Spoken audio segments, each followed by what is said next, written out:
7th grade, I started playing football, and that was my main sport. I never got into wrestling like most of the fighters. I didn't have the greatest family structure. I didn't even meet my father until I was 10, almost 11 years old, in the foster homes.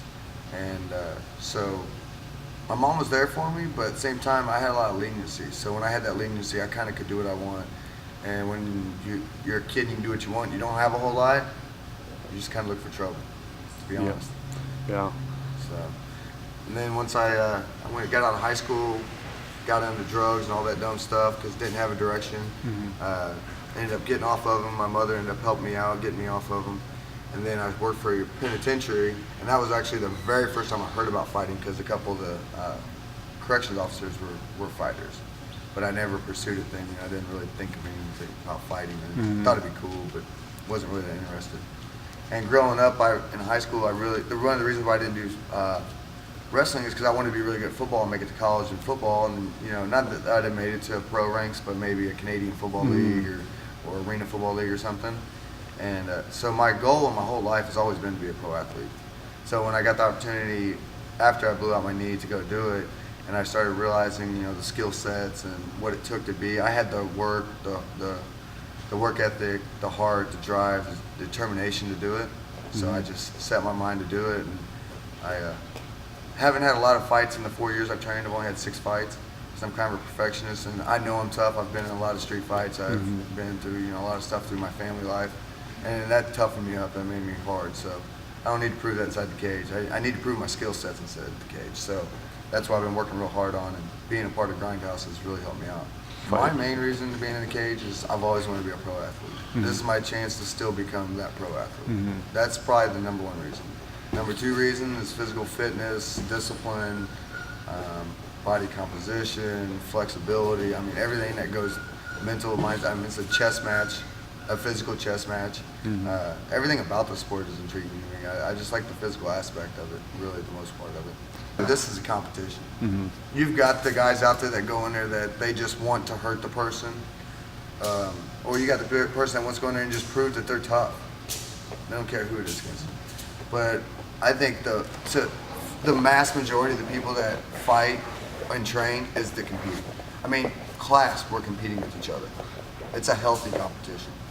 Yeah, when we're going to cage, it's not so healthy because we're trying to hurt each other, but really when it's all said and done, we all shake hands and generally become good friends with those people afterwards.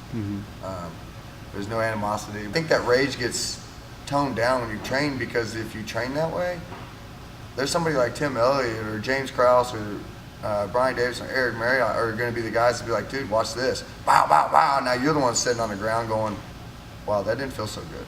So, it's a humility. You learn a lot of humility on the training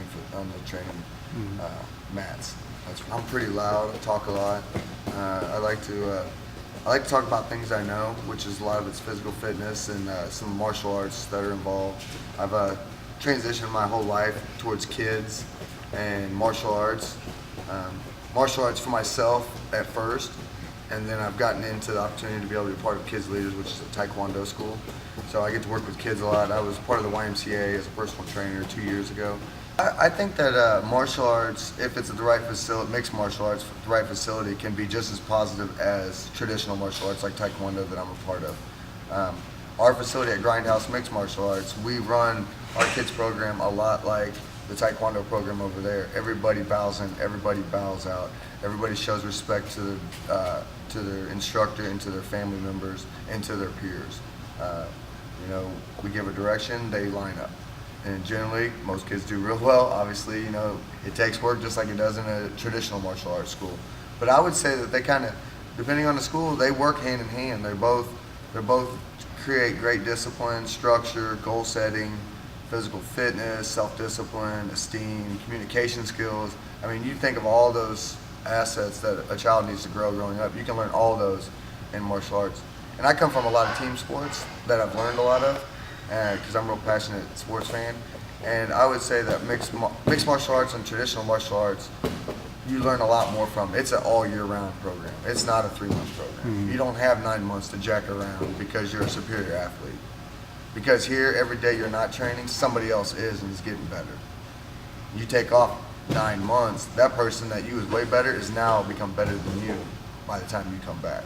So it's more of a, you get to reinstill everything you're learning day in, day out, week in, week out, month in, month out, year after year, you know. And typically most martial artists, it's one of those things they can endure their whole life. Yeah, they may not be as competitive as they were at the beginning, but they're 40, 50 years old. They're either working with kids or they're still doing it themselves, one or the other. So, you know, I'm a big believer. I never grew up around martial arts, never had an idea what martial arts really was. But once I got into it, I was hooked. I strive to be way better than my family. I try not to make the same mistakes that my family made. I did make one. I had my daughter without being married. It's the one mistake I made, but I've always been there for her. I've always, you know, provided things that she needed, whether it be food, shelter, you know, discipline, all that fun stuff. She's now a part of the Taekwondo program. Her and I started our white belts together, so we're actually going for promotions next week. That's awesome. You know, that happens a lot in traditional martial arts. The kid will start, and then later on, the mom or dad will be like, you know what, I think I could do this with him or her, and then they do it. But we got to start together, so that's kind of exciting. Maybe we'll be at our black belts together at the same time too. So I just want to help her become a good individual, teach her right from wrong, and have good work ethic. Right there. And do you love your daddy? Is he a pretty good dad? Yeah. She said, Daddy, I want to fight just like you. And I said, sweetie, I tell you what, you can fight as soon as you become a black belt. So we're going to work toward that black belt, and then we might train. No. But she actually started off doing arm bars on our little dog Deuce. So, but she didn't hurt him. There was no animal cruelty involved. You know, it's just a great sport for families, individuals, people that are in trouble, they're looking for a way out, somebody looking for a reason to be fit. Somebody that has constant problems with injuries or something, you know, it might be a good sport to get into them to help develop that muscular strength, balance, and stability in their bodies. Children, it's a family sport.